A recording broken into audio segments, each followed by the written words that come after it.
नमस्कार बच्चों, आइए हम लोग चैप्टर 6 के हार की जीत के सेकंड पार्ट के साथ फिर से आगे बढ़ते हैं। बच्चों, यह पार्ट हमने जैसे फर्स्ट पार्ट में हमने देखा कि समझा कि बाबा भारती थे, वो बहुत ही जो है कोमल मन के व्यक्ति थे और सभी चीज़ों से यानी विलासिता की सभी चीज़ों को उन्होंने त्याग दिया था और एक घोड़े के साथ, घोड़ा कौन, सुल्तान नाम के एक घोड़े के साथ वो रहते थे और उसको एक बच्चे की तरह प्यार करते थे। उसको नाम दिया था सुल्तान और वह उसकी चाल पर बहुत मोहित होते थे और वह घोड़ा बहुत सुंदर था ही, बहुत खूबसूरत घोड़ा था जिसको बाबा देख देख कर बहुत खुश होते थे और उसकी चाल पर बहुत खुश होते थे और उसकी कीर्ति यानी उसकी प्रसिद्धि पूरे गांव में फैल रही थी कि बाबा भारती के पास जो घोड़ा है वो बहुत सुंदर है। तो वहाँ उसी गांव में एक डाकू था जिसका नाम था खड़क सिंह और खड़क सिंह को उस घोड़े के बारे में पता चला तो वह उससे मिलने, उसे देखने के लिए क्या हो रहा था, बहुत ही आतुर हो रहा था। तो वह एक बार बाबा के पास आया और उनसे उस घोड़े को मिलने का आग्रह किया। घोड़े को मिलते ही उसके मन में लालच आया और वह जो है बाबा से कह कर गया था कि यह घोड़ा मैं आपके पास नहीं रहने दूंगा। ठीक है, इस प्रकार से बाबा जो है बहुत विचलित हो गए थे, डर गए थे।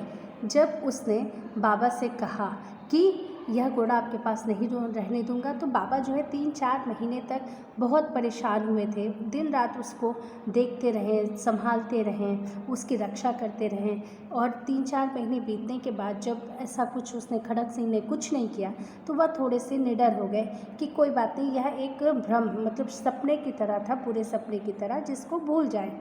तो एक शाम वो जो है घोड़े को लेकर के बाहर निकले थे उसको सैर कराने, उसके साथ सैर करने के लिए निकले थे। लेकिन वहीं पर थोड़ी दूर पर एक अपाहिज व्यक्ति बैठा हुआ था और वह बाबा से आग्रह कर रहा था कि वह उसे बिठाकर आगे की गांव में उसको छोड़ आए।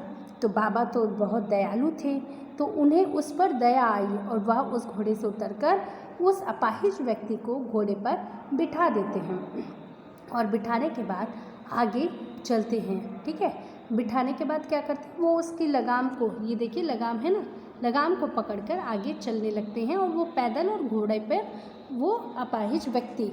तो उस पार्ट में, पहले पार्ट में हमने यहाँ तक पढ़ा था। अब आगे देखते हैं क्या होता है। ठीक है, तो यहाँ पर हमने देखा सहसा उन्हें एक झटका सा लगा। किसे झटका सा लगा बच्चों?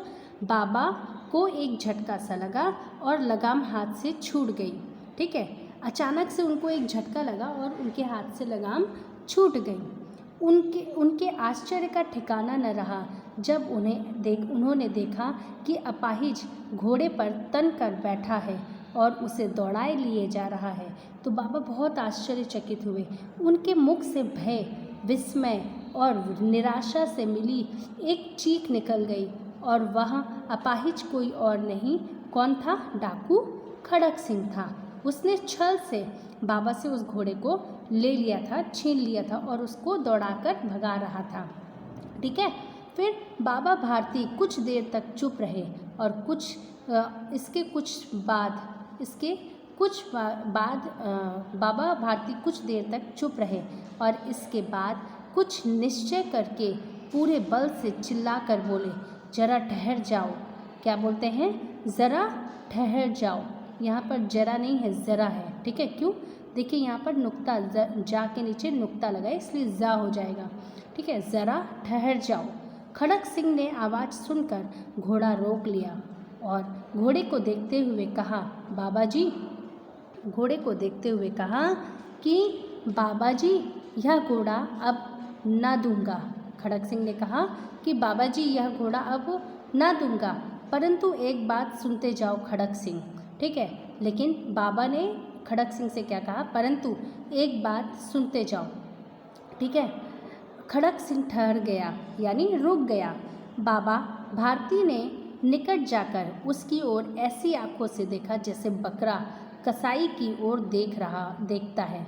ठीक है, कि बकरा कटने वाला है, वो जानता है कि उसके वो प्राण निकाल लेगा, तो वो जैसे कसाई को देखता है ना, एक कैसे दुर्बल भाव से, वैसे ही वो देखता है और कहा, यह घोड़ा तुम्हारा हो चुका है।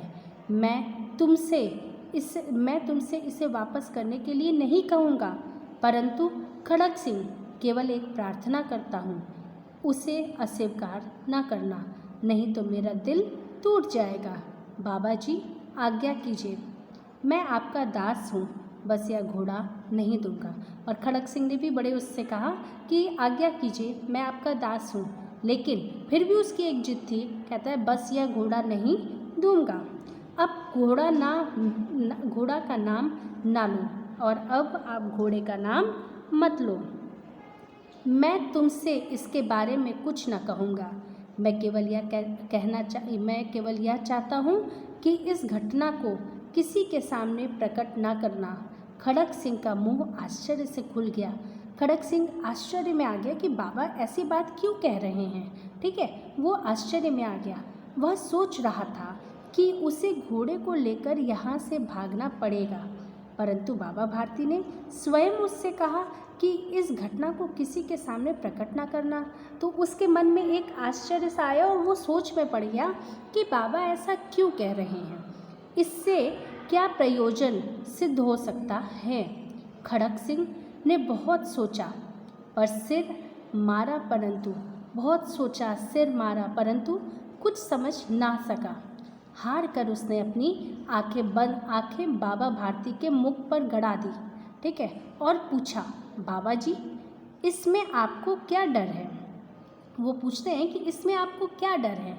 सुनकर बाबा भारती ने उत्तर दिया, लोगों को यदि यह घटना पता लग गया तो वे किसी अपाहिज पर विश्वास नहीं करेंगे।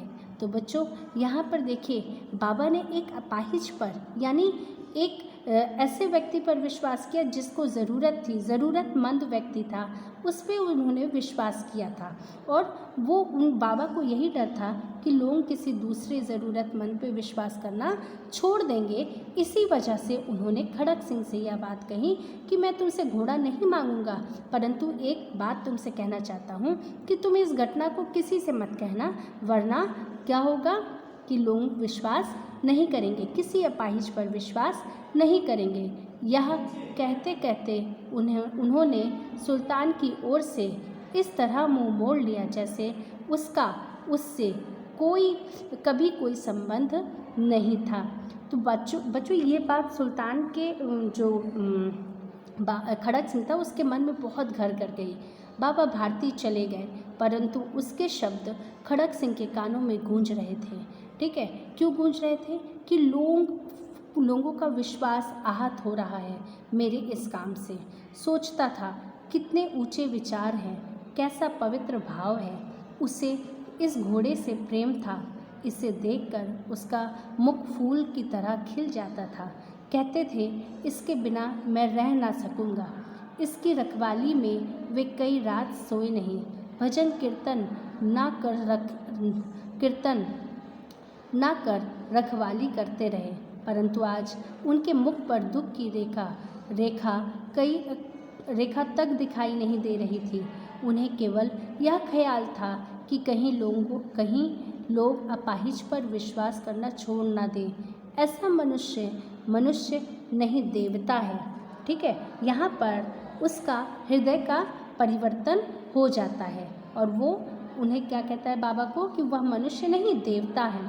रात्रि के अंधकार में खड़ग सिंह बाबा के मंदिर में पहुंचा। रात्रि के अंधकार में मतलब आधी रात को खड़ग सिंह बाबा के मंदिर में पहुंचा। चारों ओर सन्नाटा था। आकाश में तारे टिमटिमा रहे थे। थोड़ी दूर पर गांव के कुत्ते भौंक रहे थे। रात में कुत्ते भौंकते हैं ना बच्चों, वैसे ही मंदिर के अंदर कोई शब्द सुनाई नहीं पड़ता था। खड़ग सिंह सुल्तान की लगाम पकड़े हुए था। वह धीरे धीरे अस्तबल के फाटक पर पहुंचा, यानी उसके दरवाजे पर पहुंचा। फाटक खुला पड़ा था। किसी समय वहां बाबा भारती खुद लाठी लेकर पहरा देते थे, परंतु आज उन्हें किसी डाके का भय न था। खड़ग सिंह आगे बढ़कर सुल्तान को उसकी जगह पर बांध दिया और बाहर निकलकर सावधानी से फाटक बंद कर दिया। इस समय उसकी आँखों में नेकी के आंसू थे, मतलब अच्छाई के आंसू थे। ठीक है, तो बच्चों आपने देखा। और फिर रात्रि का तीसरा पहर था। रात्रि का तीसरा पहर बीत चुका था। चौथा पहर यानी भोर का समय शुरू होते ही बाबा भारती ने अपनी कुटिया से बाहर निकलकर ठंडे जल से स्नान किया। बाहर निकले, बाबा भारती को कुछ नहीं पता था, वह अपनी कुटिया से बाहर निकले और ठंडे जल से स्नान किया। उसके बाद इस प्रकार जैसे कोई स्वप्न में चल रहा हो, उनके पांव अस्तबल की ओर बढ़े, परंतु फाटक पर पहुंचकर उनको अपनी भूल प्रतीत हुई। साथ ही घोर निराशा से पांवों को मन भर का भारी बना दिया। वे वहीं रुक गए, आगे वह नहीं बढ़े बच्चों, वहीं रुक गए। क्यों? क्योंकि उन्हें पता ही नहीं था कि वहाँ पे घोड़ा है।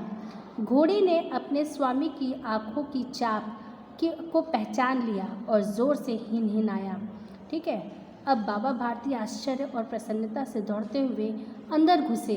उन्होंने प्यारे घोड़े को अपने प्यारे घोड़े को गले से लिपट कर इस प्रकार रोने लगे मानो कोई पिता बहुत ही दिनों से बिछड़े हुए पुत्र से गले मिल रहा हो। बार बार उसकी पीठ पर हाथ फेरते, बार बार उसके मुंह पर थपकियां देते, उन्हें निहारते रहते। फिर संतोष से बोले, अब कोई दीन दुखियों की सहायता से मुंह ना मोड़ेगा। तो बच्चों, यहाँ पर हमारा पाठ समाप्त होता है, परंतु इस पाठ से हमें यही शिक्षा मिलती है कि हमारी अच्छाई कभी व्यर्थ नहीं होती। कभी ना कभी वो अच्छा प्रभाव किसी बुरे व्यक्ति पर डालती ही है। जिस प्रकार से बाबा भारती यहाँ पर बहुत ही अच्छे, दयालु और लोगों का ध्यान रखने वाले व्यक्ति थे, उसी प्रकार से उन्होंने खड़क सिंह जैसे अहिंसक डाकू को जो मारने में कोई भी टाइम नहीं बिताता था, अहिंसक डाकू का भी मन भी परिवर्तित कर दिया। तो इसी प्रकार से बच्चों, हमें अपनी अच्छाई को कभी भी छोड़ना नहीं चाहिए। कभी ना कभी उसका फल हमारे सामने ज़रूर आता है।